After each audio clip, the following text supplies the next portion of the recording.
حضرت ابو ہریرہ رضی اللہ تعالیٰ عنہ نے بیان کیا کہ فاقہ کی وجہ سے میں سخت مشقت میں مبتلا تھا۔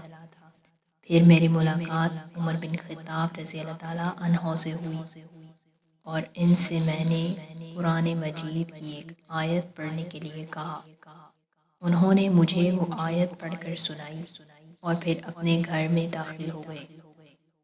اس کے بعد میں بہت دور تک چلتا رہا۔ آخر مشقت اور بھوک کی وجہ سے میں منہ کے بل گر پڑا۔ اچانک میں نے دیکھا کہ رسول صلی اللہ علیہ وسلم میرے سر کے پاس کھڑے ہیں۔ حضرت صلی اللہ علیہ وسلم نے فرمایا، اے ابو ہریرہ۔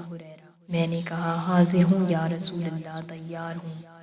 پھر حضرت صلی اللہ علیہ وسلم نے میرا ہاتھ پکڑ کر مجھے کھڑا کیا۔ آپ سمجھ گئے کہ میں کس تکلیف میں مبتلا ہوں۔ پھر آپ مجھے اپنے گھر لے گئے اور میرے لیے دودھ کا ایک بڑا پیالہ منگوایا۔ میں نے اس میں دودھ پیا۔ حضرت صلی اللہ علیہ وسلم نے فرمایا، دوبارہ پیو ابو ہریرہ۔ میں نے دوبارہ پیا۔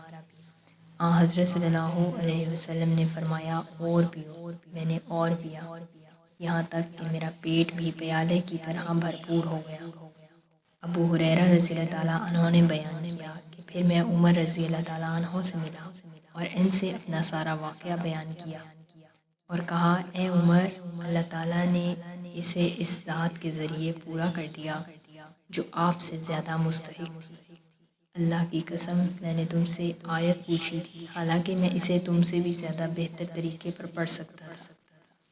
عمر رضی اللہ تعالیٰ عنہ نے کہا، اللہ کی قسم، اگر میں نے تم کو اپنے گھر میں داخل کر لیا ہوتا اور تم کو کھانا کھلا دیتا تو لال لال عمدہ اونٹ ملنے سے بھی زیادہ مجھ کو خوشی ہوتی۔